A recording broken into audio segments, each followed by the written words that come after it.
Rohit శర్మను Mumbai Indians కెప్టెన్గా తప్పించినప్పటి నుంచి cricket వర్గాల్లోనే కాకుండా దేశంలోనే ఇదో హాట్ టాపిక్గా మారిపోయింది.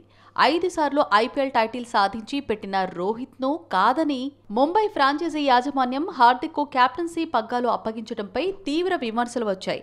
ముఖ్యంగా సోషల్ మీడియా వేదికగా రోహిత్ ఫ్యాన్స్ ముంబై యాజమాన్యాన్ని ఒక ఆట ఆడుకున్నారు.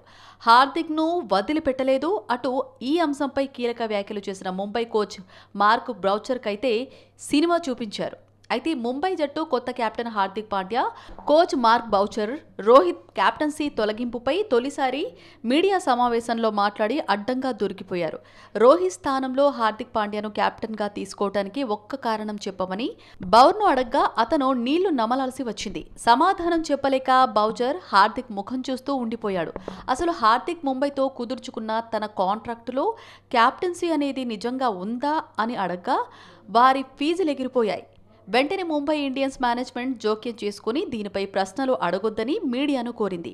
అంతటితో ఆగలేదు. అసలు కెప్టెన్సీ మార్పు గురించి మీరు రోహిత్తో మాట్లాడారా అని పాండ్యాను ప్రశ్నించగా తను కొన్ని నెలలుగా క్రికెట్తో బిజీగా ఉన్నందున ఆ అవకాశం రాలేదని బదులిచ్చాడు. కాగా ఇలానే రోహిత్ ముంబై కెప్టెన్సీలకు సంబంధించి చాలా ప్రశ్నలు సంధించడంతో చాలా వాటికి అస్పష్టమైన సమాధానాలే వచ్చాయి. కొన్నింటికి అసలు సమాధానాలే చెప్పకుండా తప్పించుకున్నారు. వాస్తవానికి రోహిత్ ముంబై ఇండియన్స్ కెప్టెన్ కాకముందు ఒక్క టైటిల్ కూడా గెలవలేదు. హిట్ మ్యాన్ కెప్టెన్ అయ్యాక 5 సార్లు ఐపీఎల్ టైటిల్ను సాధించి పెట్టాడు. అటువంటిది అతన్ని ఉన్నట్టుండే కారణమేమీ లేకుండా కెప్టెన్సీ మార్చడంపై తీవ్ర విమర్శలొచ్చాయి.